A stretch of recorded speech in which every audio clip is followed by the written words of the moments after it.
Today we're going to talk about a congruence theorem where we can tell that two triangles are congruent based on just their side lengths. And this is the one that I call the oh duh theorem because what it states, and we call it the side-side-side congruent postulate, what it states is that if I have three pairs of two congruent sides, so if AB is congruent to RS, let's write that RS, and BC is congruent to ST, and then finally segment CA is congruent to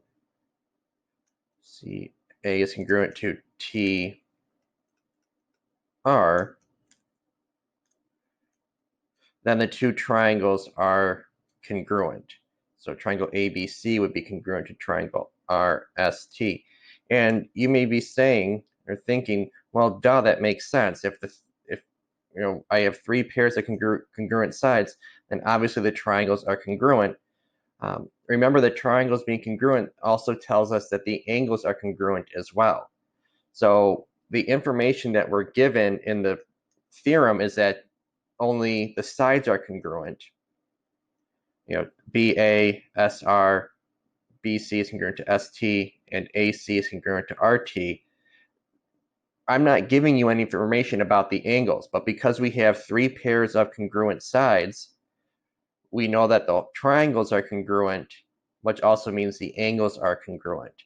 So yes, this may seem pretty obvious, so this is a good one to start with, where we say, okay, we have three pairs of congruent sides. That means the whole triangles are congruent, which also means the angles. So based off of this information, we can say that angle C and angle T are congruent, and angle B and S are congruent, and angle A and angle R are congruent as well. Even though we weren't given that information, based on the side lengths, we can determine that the angles are congruent as well.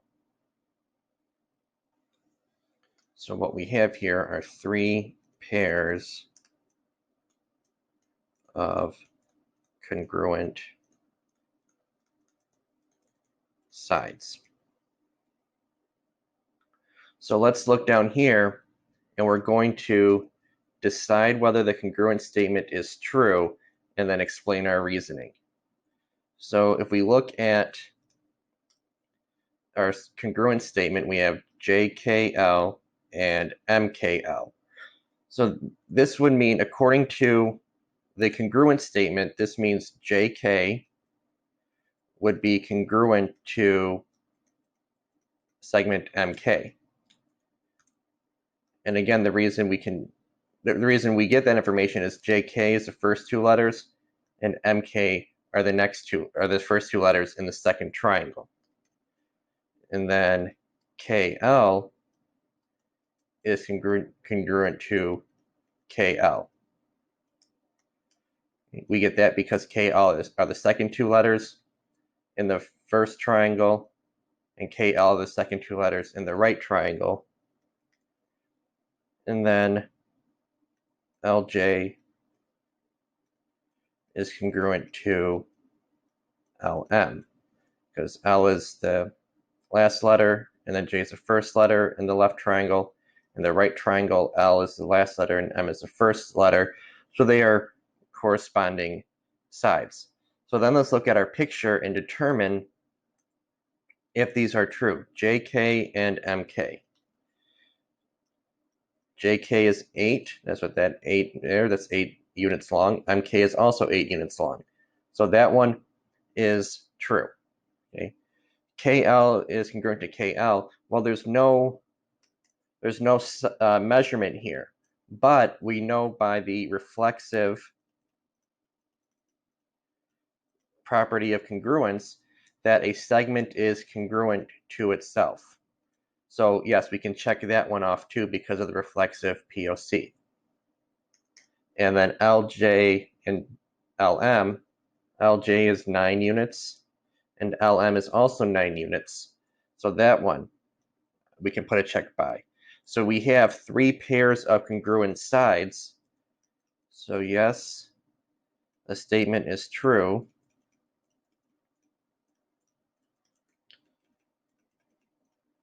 by side, side, side. So now let's look at letter B. This one says RS is congruent to TV, so RS is congruent to TV. ST is congruent to VW. And then TR is congruent to WT. So all three of these have to be true. So is RS congruent to TV? Here's RS, and here's TV. There are no tick marks on those sides, so we don't know if those are congruent or not. So just based off of that alone, we don't know, we can conclude that these are not congruent by side, side, side. It doesn't matter that ST and VW are congruent, that one works. And TR and WT are congruent. So we have two of them. We have two pairs of congruent sides, but for side, side, side to work, we need to have three pairs of congruent sides. So this is false. RS is not congruent to TV. There are no markings there. We would need tick marks on there to know that those two are congruent. Then let's look at this one. You may say, well, I see three different set of tick marks, and that's true, but the directions say, is this statement true or false, the congruent statement. So this statement is saying DF is congruent to HK. Is that true? DF and HK, those two sides don't have the same number of tick marks. So this congruent statement is incorrect, even though these two triangles do have three pairs of congruent sides. The statement here is incorrect. False. DF is not congruent to HK. Now, you could fix this. You could fix this and come up with a different statement. And I know we're not asked to do that, but let's just do it so that you understand that these two triangles are still congruent, but this statement here is wrong. So you could say triangle FDG is congruent to triangle. So we got to make sure we go in the right order. So we went from F to D, so we passed this side first. So we have to go from J to H first. And then D to G means we got to go from H to K. So this would be a correct statement, but the one that we were originally given is not. All right, now let's look at this one. Angle ABC is congruent to triangle CDA. So let's do the first two. AB is congruent to CD. Let's see. AB is 3 units and CD is 4 units. So false. AB and CD are not the same length. You could say they're not congruent or not the same length. The reason I'm writing it that way is because we were given lengths in the problem, but not being the same length also means that it's not congruent. All right, on the next page, we're not going to do example number 2 because that involves using the distance formula, and I don't want to throw that at you right now as we are learning something new. But example number 3 we're going to complete the proof. Now notice we don't have any anything filled in and we have no boxes. So we're going to have to start doing these on our own and coming up with things. So when I don't have anything filled in and I don't have any boxes to choose from, what I like to do is I like to look at what's given and put that first. Wx is congruent to yx, and z is the midpoint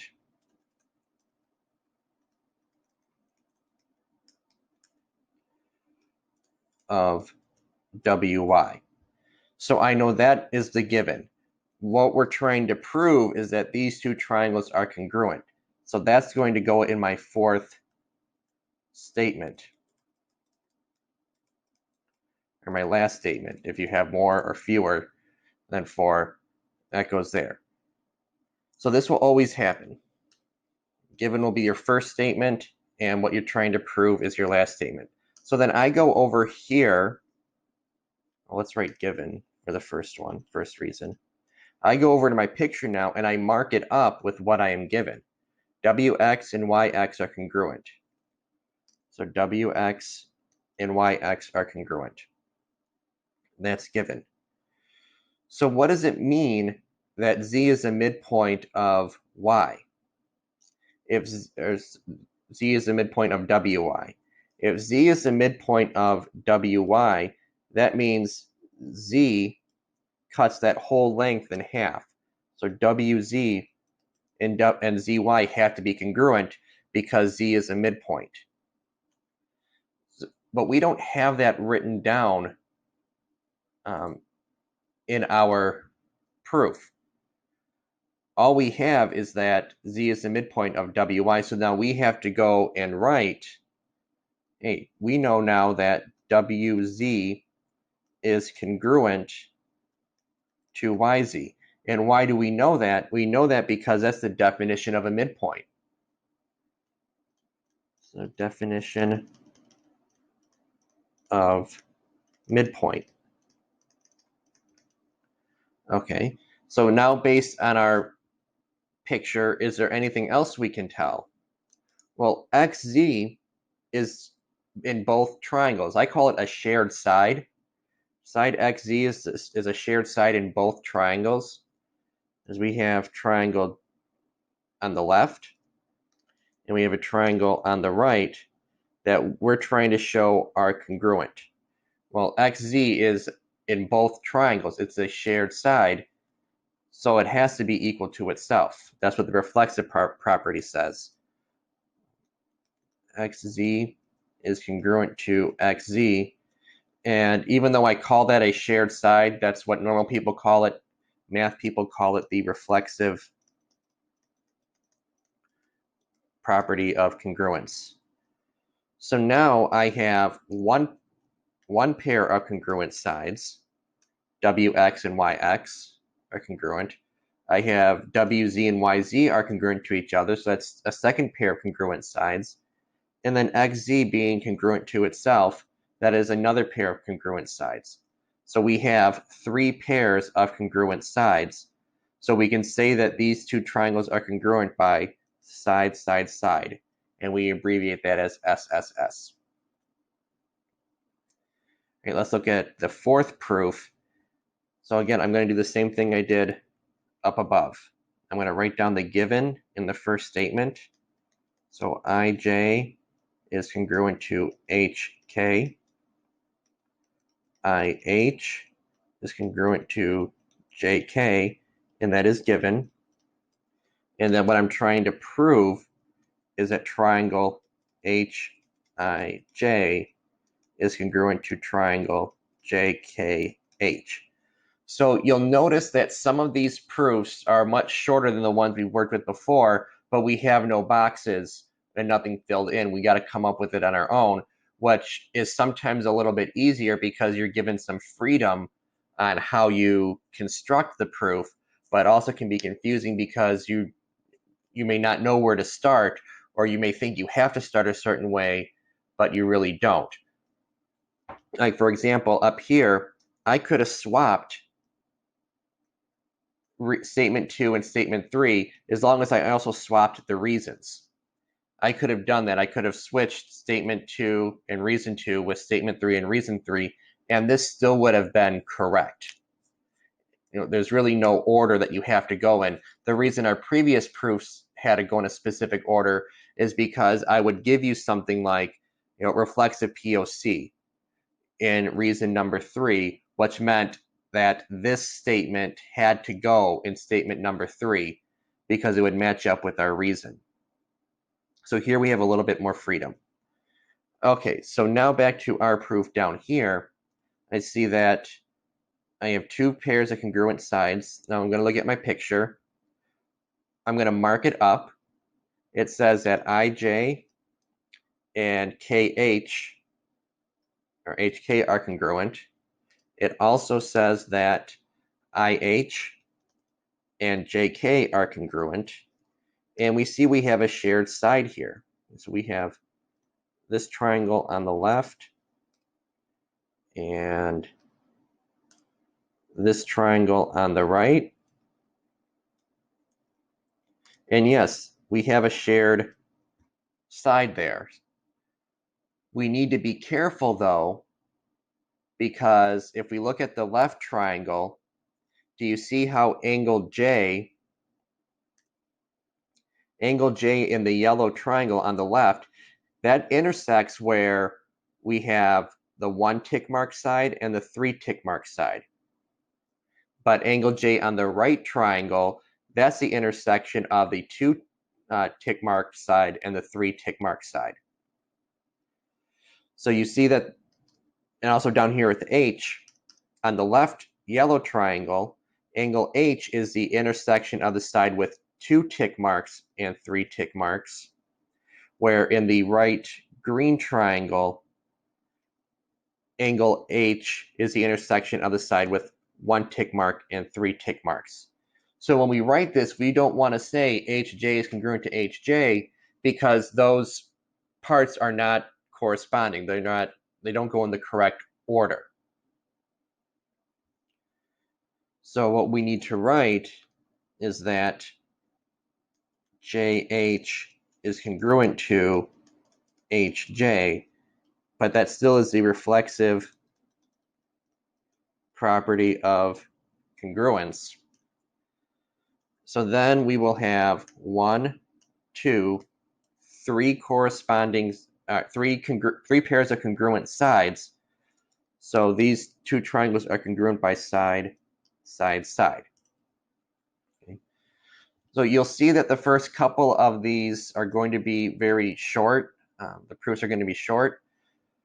And don't freak out that you think you're not giving enough information. Mark up your picture. This is how I'm going to check your work, is seeing what you have in your picture all marked up. That way allows me to help you with what you may be having trouble with. So by bare minimum, you should have the given written down and marked up on your picture, and then you should have the last statement, which is what you're trying to prove. Right? So thank you for watching the video. Make sure you smash that like button and subscribe.